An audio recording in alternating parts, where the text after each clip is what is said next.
이삭과 이 에서에 대한 이야기가 끝나고 이제 야곱이 조명이 되어서 말씀 전면에 나오게 됩니다. 야곱이 떠난 믿음의 여정이 이제 막 시작되는 것이죠. 10절에 브엘세바에서 하란으로 향하는 이 야곱의 모습을 볼 수 있습니다. 사실 야곱이 떠나는 것은 형 에서의 복수를 피하기 위한 이 도피인 것이죠. 그런데 오늘 성경에 나오는 이 떠나라는 이 단어가 의미하는 바가 있습니다. 떠나다, 나가다라는 이 단어가 쓰여진 그 용법을 볼 때 주로 출애굽이나 포로에서 돌아올 때 사용된 형태로 이 단어가 또 사용되어지고 있다는 것입니다. 그러니까 앞으로 야곱이 가는 길은 마치 애굽에서 탈출하고 바벨론에서 탈출하는 것처럼 그렇게 떠나가는 여행인 것을 또 성경이 또 말씀하고 있는 것입니다. 출애굽도 출바벨론도 새롭게 회복된 하나님의 백성이 되기 위해서는 필수 불가결한 여행이었습니다. 그들이 그곳에 머물러 있어서는 안 되었던 것입니다. 마찬가지로 야곱 역시 아버지의 집을 떠나야 했고 그가 앞으로 이 믿음의 조상, 믿음의 족장으로 세워지기 위한 긴 여정을 내다보게 하고 있는 그러한 이 떠남이라는 것이죠. 물론 다시 가나안으로 돌아오는 여정이 필요하겠지만 하나님은 지금 이 길을 허락하시고 또 계속해서 인도해 가십니다. 그래서 하나님께서 적극적으로 야곱의 인생에 개입하시는데 그 첫 번째 개입하는 사건이 오늘 야곱에게 나타난 유명한 베델 사건입니다.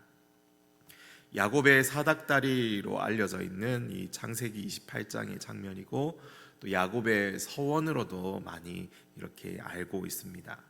야곱이 이제 하란으로 가는 중에 해가 지기 전에 길에서 유숙하게 되는 그러한 장면으로부터 시작됩니다. 야곱과 함께했던 종들이 있었는지는 잘 모르겠지만 어쩌면 혼자서 이 길을 가고 있는지도 모릅니다. 그 시대에 관광이나 숙박을 할 수 있는 시설도 없고 그래서 길가에서 겉옷을 자기 몸에 두르고 밤을 지내는 것이 이 시대의 그냥 일반적인 유숙하는 방법이었습니다. 그런데 생각해보면 재미있는 사실을 발견하게 됩니다. 아버지의 축복을 받고 장자가 되는 또 후계자가 된 야곱은 길가에서 노숙하고 있는데 가진 재산도 물려받고 재물도 없는데 반면에 하나님의 언약 밖에 있는 그 에서는 편안한 집에서 물질적으로 부족함 없이 그 아버지의 유산을 고스란히 차지하고 있다는 사실입니다.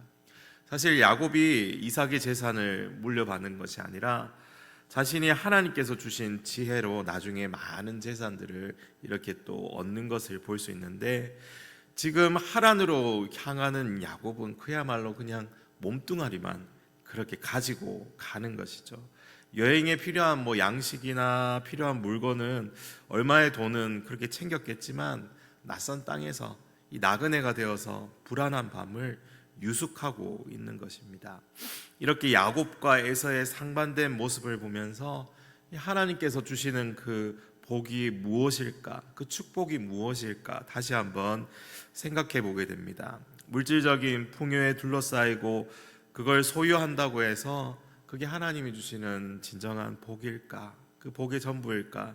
하나님께서 나그네 야곱과 함께 하시면서 그의 인생을 붙드시고 인도하시는 그 과정 속에 하나님이 주시는 복이 무엇인지 우리가 생각해 보고 발견해 보아야 하는 것이죠. 저는 야곱이 받은 첫 번째 복은 하나님께서 야곱에게 나타나신 것이라고 생각합니다. 그의 인생의 가장 귀중한 보배인 것입니다. 하나님께서 그 야곱의 인생에 적극적으로 개입하시고 이제 그와 함께 하시는 것이 바로 이 땅에서 그가 누릴 수 있는 복 중에 가장 큰 복이, 최고의 복이 아니겠는가, 그렇게 묵상해 보게 되었습니다. 아버지 이삭의 집에서 부족함 없이 또 많은 아내를 거느리고 살아가는 들사람, 자기가 하고 싶은 대로 온 세상을 돌아다니고 이 세상의 사람, 사냥꾼 에서가 누리는 것보다 더 중요한 것은 그 모든 것이 지금 당장 그에게 없더라도 당장 나그네 길 순례자의 삶을 살아간다 하더라도 그가 가진 가장 큰 보물은 그 안에 함께하고 계시는 주님이시라는 사실을 깨닫는 것이 정말 복되다 하는 사실을 이 새벽에 또한 묵상해 보게 됩니다. 당장 내일 일을 알 수도 없고 믿음의 세계로 모험을 떠나는 이 야곱인데, 이제 야곱은 결코 혼자가 아닌 것입니다. 그에게 나타나신 하나님과 함께 떠나는 여행이 된 것이죠. 그래서 12절은 이렇게 변화된 야곱에게 일어난 일을 기록하고 있는데요, 12절에 보면 꿈에 본즉 사닥다리가 땅 위에 서 있는데 그 꼭대기가 하늘에 닿았고, 또 본즉 하나님의 사자들이 그 위에서 오르락 내리락 하고 있는 이 환상을 그가 꿈에서 보게 됩니다. 그곳에 땅에 서 있는 사닥다리를 보는데 어딘가에 기대어져 있는 것이 아니라 하늘로 연결되어 있고, 거기를 하나님의 사자들, 천사들이 오르락내리락한 것을 보게 되고, 그뿐만 아니라 야곱은 그 꿈을 통해서 살아계신 하나님을 목격하고 만나게 된 것이죠. 13절에 또 본즉 여호와께서 그 위에 서서 이르시되 나는 여호와니 너의 조부 아브라함의 하나님이요 이삭의 하나님이라. 내가 누워있는 땅을 내가 너와 내 자손에게 주리니. 아브라함과 이삭의 하나님께서 야곱이 누워있는 그 땅을 이제 야곱과 그의 자손에게 주시겠다고 그렇게 약속하고 있습니다. 그들이 티끌처럼 동서남북으로 퍼져가며 땅의 모든 족속이 야곱과 그의 자손을 통해 복을 받게 하시겠다고 그렇게 약속해 주십니다. 거기에 더해서 하나님은 먼 훗날 미래의 일보다 더 중요한 것을 알려주시죠. 바로 15절입니다. 내가 너와 함께 있어 내가 어디로 가든지 너를 지키며 너를 이끌어 이 땅으로 돌아오게 할지라. 내가 내게 허락한 것을 다 이루기까지 너를 떠나지 아니하리라. 사실 지금 미래가 불확실하고 두려움 가운데 처음으로 그 믿음의 여정을 떠난 야곱에게 가장 필요한 것을 하나님께서 그에게 약속해 주고 있습니다. 그의 안전과 동행, 그리고 다시 돌아오게 하시고 끝까지 그를 붙들어 주시고 떠나지 아니하신다는 그 사실을 알려주신 것이죠.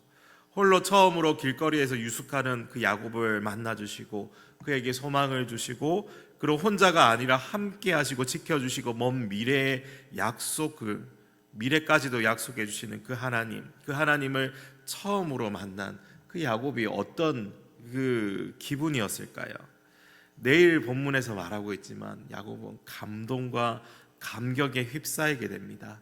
자기 조부의 하나님, 자기 아버지의 하나님이 야곱 자신에게도 나타나셔서 그를 만나주시고 자신에게 약속을 주시고 또 지키시고 보호하시고 다시 돌아오시게 하겠다고 하시니 이것보다 더 좋은 복이 그에게 어디에 있겠습니까? 앞날 미래에 대한 두려움과 앞으로 어떻게 해야 할지 모를 그 막막함 속에서 마치 그의 발의 등과 그가 가는 길에 빛이 비추이는 느낌이었을 것입니다.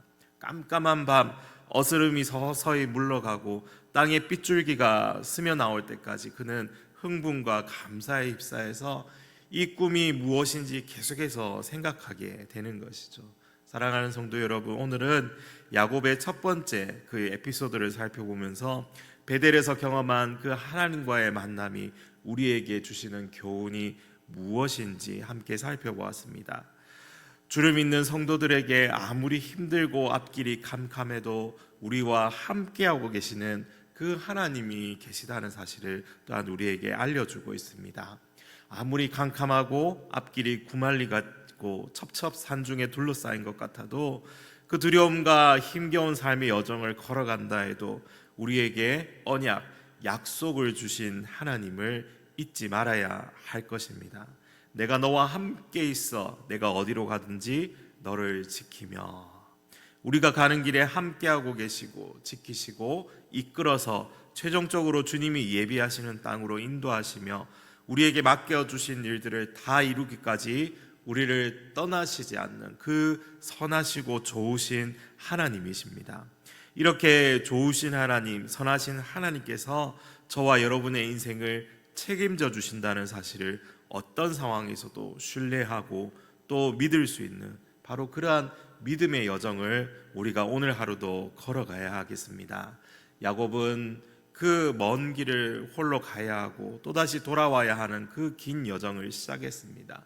그리고 그 모든 것을 이루실 하나님, 그리고 인생의 고비고비마다, 인생의 골짜기 밑바닥마다 하나님께서 그와 함께 하시는 장면을 우리가 앞으로 계속해서 발견하게 될 것입니다.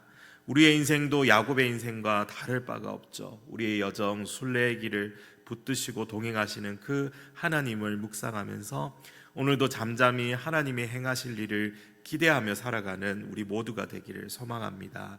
그래서 어떤 어려움이 다가와도 놀라지 않고 하나님의 선하심을 생각하며 믿음의 발걸음을 힘있게 걸어가는 우리 모두가 되기를 간절히 소원합니다.